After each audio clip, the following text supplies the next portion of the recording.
Hello friends, welcome to CSF. We are going to discuss the headline news जो कि 8 जनवरी 2023 है। The Indian express में देख लेते हैं कौन कौन से आर्टिकल्स हमारे एग्जाम के पॉइंट ऑफ व्यू से इंपॉर्टेंट है।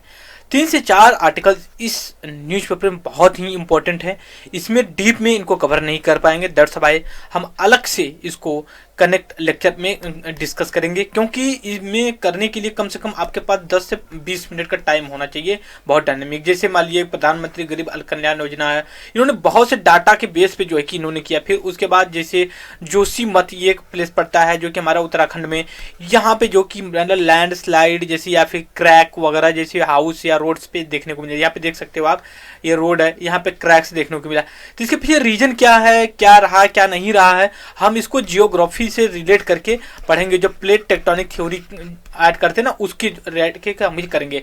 तो हम आते हैं सबसे पहले अपना हेडलाइन न्यूज में देख लेते हैं क्या क्या इंपॉर्टेंट है हमारे एग्जाम्स के पॉइंट ऑफ व्यू से। देखिए, अपडेशन के लिए हम देख लिया, इन द हिजाब प्रोटेस्ट डिस्ट over 50% dip the minority student account in government PUS। फिर उसके बाद प्रधानमंत्री गरीब कल्याण योजना off table, government look the rethink the bill. अभी क्या हुआ, कुछ दिन पहले गवर्नमेंट ने प्रधानमंत्री गरीब कल्याण योजना को बैन कर दिया, और उसके अलावा जो है कि अंडर मतलब कि नेशनल फूड सिक्योरिटी एक्ट 2013 के अंतर्गत ये प्रोविजन लाया कि 1 साल तक, मतलब 1 जनवरी से लेकर के 31 दिसंबर 2023 तक के बीच में हम 5 kg पर पर्सन पर मंथ जो है कि पीपल को जो है कि पर हेड के हिसाब से जो कि कंट्रीब्यूट करेंगे। तो इसमें अब ये अनुमान लगाया जा रहा है कि ना, गवर्नमेंट का जो प्रोक्योरमेंट सिस्टम था, प्रोडक्शन था बीट राइस का, वो कहीं ना कम हुआ था। अब ये भी देखा जा रहा है कि गवर्नमेंट ने पहले बैन कर रखा था जो है कि उस पर अब वीट एक्सपोर्ट पे हो सकता है उस पर भी बैन हटाएं। ये सारी चीज़ें इस पर डिस्कस की गई हैं, तो हम देखेंगे आगे चल के। फिर उसका फीवर क्लियरेंस से ड्राइविंग टेस्ट अभी दिल्ली में जो कि कुछ ही लोग जो कि क्लियर कर पाए हैं जो कि टेस्ट। दूसरी बात, आज Rahul near the end Congress hit the road across state plan the following the Priyanka. अभी देखिए कि मिनी भारत जोड़ो यात्रा के बेसिस, भारत जोड़ो यात्रा एक अभी थी, उसके बेसिस पे जो कि कांग्रेस मिनी यात्रा प्रियंका गांधी हो सकता शुरू करें। Court sent Air India accuse judiciary constitutive for the 14 year के लिए। फिर उसका इन इंदौर, ये होम ऑफ द प्रवासी हुज फॉर इंडियाज इंडिपेंडेंस को लेकर के इन्होंने कहा। पे देखिए वही जोशी माता का इसमें यहाँ पे पूरा कंसेप्ट आया हुआ है वीडियो, तो बहुत से इसमें अच्छा आर्टिकल्स ये बने हुए हैं, हमें इसको छोड़ना नहीं चाहिए। नेक्स्ट है amid the beating the cold resident Dhaula Kuan Dhaula a slum the survey eviction notice को लेकर के है। नेक्स्ट आर्टिकल हम देख लेते हैं क्या है इंपॉर्टेंट। सिविल सर्वेंट देखिए कि क्या है कि जो वर्क करते हैं उसमें पॉलिटिकल प्रेशर बहुत ज़्यादा होता है, तो इस चीज़ को लेकर के फार्मर सिविल सर्विस वेट न the how IAS officer has friend over the year. Next है Greater Noida, no sign the leopard in the Greater Noida society resident hold the protest capital realm under the cold. At present time में आपको पता है कि दिल्ली में बहुत ज़्यादा मतलब ठंड पड़ रही है, इस तरह की आप कह सकते हैं ऑलमोस्ट 2 सेंटीग्रेड के आसपास टेम्परेचर आकर के रुक गया। देखिए, गवर्नमेंट ऑफ इंडिया ने prime minister government of India ने लॉन्च किया है एक एस्पिरेशनल ब्लॉक, एक सेकंड थोड़ा सा हम इसको थिकनेस को बड़ा कर लेते हैं तो बैठा हुआ। ये एस्पिरेशनल ब्लॉक प्रोग्राम, ये जो बेस्ड है वहाँ पे एस्पिरेशनल डिस्ट्रिक्ट प्रोग्राम के बेसिस पे 2018 में शुरू किया गया था। ये भी काफ़ी इंपॉर्टेंट आर्टिकल है, इसको डिस्कस करना है, जिसमें ये इसका ऑब्जेक्टिव है कि जो कुछ स्टेट या ब्लॉक को सेलेक्ट किया जाएगा, फिर उसको जो उसकी विशेष होगी उसके बेसिस पे वहाँ को डेवलपमेंट को आगे बढ़ाया जाएगा। देखिए, राउरकेला आपका उड़ीसा में पड़ जाता है, वहाँ पे अभी देखिए भुवनेश्वर और राउरकेला के बीच में जो है कि एरोप्लेन कनेक्टिविटी को ऐड किया गया, तो उसमें कंट्रोवर्सी ये आ गई है ना, विशेष कि ये है कम्युनिकेशन सिविल एविएशन, ये मिनिस्ट्री मतलब गवर्नमेंट ऑफ इंडिया के अंतर्गत आती, तो उसमें ये जो लॉन्च किया गया है इस प्लेन, ये जो कि उड़ान स्कीम है उसके अंतर्गत जो कि पास किया गया था, लेकिन उस पर होना चाहिए गवर्नमेंट ऑफ इंडिया मिनिस्टर और प्राइम मिनिस्टर का फुल लोगों, लेकिन वहाँ पे स्किप कर दिया, तो उसको लेके कंट्रोवर्सी हुई। तो हमारे बस एग्जाम के पॉइंट बेसिस नहीं बन रहे, हम अपडेट रहा करें उस पर। अभी देखिए कि केरला में काफ़ी दिनों से चल रहा है कि बफर जोन को लेकर के डिस्प्यूट है, आज भी अभी चली रही है, different issue different stand. Blow the central Ladakh panel a man a body leading protest to east away. फिर नेक्स्ट आर्टिकल, बिहार में देखिए कास्ट सर्वे सेंटर जो कि under political better for the credit के लिए यहाँ पे जो है कि कास्ट बेस्ड सेंसर जो कि प्रोग्राम चालू हो गया है आज से नेक्स्ट आर्टिकल इन ये first Kerala state welfare board. देखिए अभी क्या है, board to provide pension worker जो मनरेगा में 10 साल काम कर चुके हैं, ठीक है, वो 18 से लेके 55 साल के एज के बीच में हैं, उनको जो है 55 साल के बाद जो है कि अगर वो 10 साल काम किए, जैसे मान लिया 18 साल का है और वो 28 साल तक काम करता है, मतलब 10 साल, फिर वो मनरेगा छोड़ के किसी और में चल जाता है, उसको जो कि एक पेंशन दिया जाएगा जब 55 साल का हो जाएगा ना मनरेगा स्कीम के अंदर। तो केरला पहला स्टेट है इन द कंट्री में जो किया है। फिर वो 43 militant order surrender the Manipur. Next article sanitation waste management council municipal official trend at the IIM Indore को लेकर के है। फिर है India hold G20 summit during G20 presidentship को लेकर के हैं। नेक्स्ट आर्टिकल हम देख लेते हैं, वेट यहाँ पे देखिए कि minister of home affair MHI, इसका मिनिस्ट्री ऑफ होम अफेयर बोलते हैं इसको, डिक्लेयर सऊदी अरब बेस्ड मैंने terror fourth in the week में लेकर के। Doctor criticise the NEET PG cut off the finished इंट्रीमी को लेकर 7th एक्सटेंशन। देखिए अभी मिनिस्ट्री ऑफ होम अफेयर ने कहा कि हमें जो है कि CAA पे जो है कि कुछ समय के लिए समय दीजिए, कुछ समय दीजिए और हम फिर आगे जो कि इसका प्रोसीजर फॉलो करेंगे। राजस्थान में accountability during the scheme the setup the audit panel को लेकर के है। Tripura launch Sahara scheme in the school in the state is for the school children के लिए। ये काफ़ी एक इंपॉर्टेंट हिस्टोरिकल मतलब काफ़ी मतलब एक स्टोरी है, स्टोरी इन इसकी रियल स्टोरी है।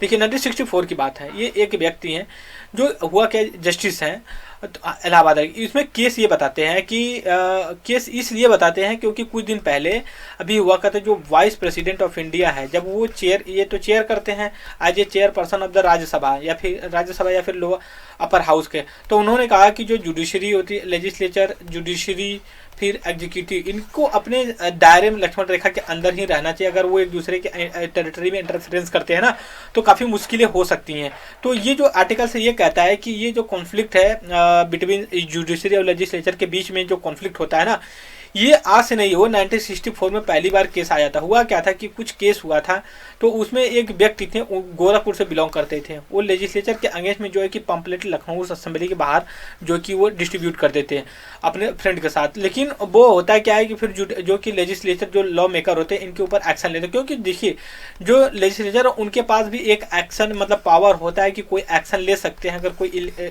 इस तरह की कोई एक्टिविटी करती है तो उन्होंने लेजिस्लेचर असेंबली ने जो कि एक्शन लिया। तो जो इनके कलीग थे, जो एक सिंह करके, मैं अभी उनका नाम यहाँ पे मान लीजिए कोई भी थे, तो वो अपने फ्रेंड के साथ, लेकिन जो सिंह थे ना इन्होंने गोरखपुर में ही थे और यहाँ पे असेंबली में आके अपोलाइज नहीं कर पाए ड्यू टू फंड्स के वजह, फिर इनको 1 हफ्ते के अंदर फिर जेल में डाल दिया गया बिना ट्रायल किसी के।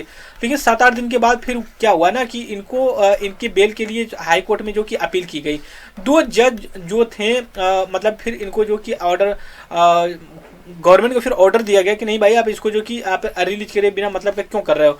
तो इससे क्या हुआ कि अब ये इशू निकल करके आ गया कि जुडिशरी को क्यों जो है कि लेजिस्लेचर के फील्ड में इंटरफेरेंस करना चाहिए था, ठीक है। बाद में वो रिलीज किए गए, फिर जो कि अप्रोच किया गया मतलब प्रेसिडेंट के पास गया कि क्या होना कैसे, तो फिर प्रेसिडेंट जो है कि सुप्रीम कोर्ट से जो कि अपना जो सजेशन 142 आर्टिकल जो कॉन्स्टिट्यूशन में होता है वहाँ से सजेशन लिए।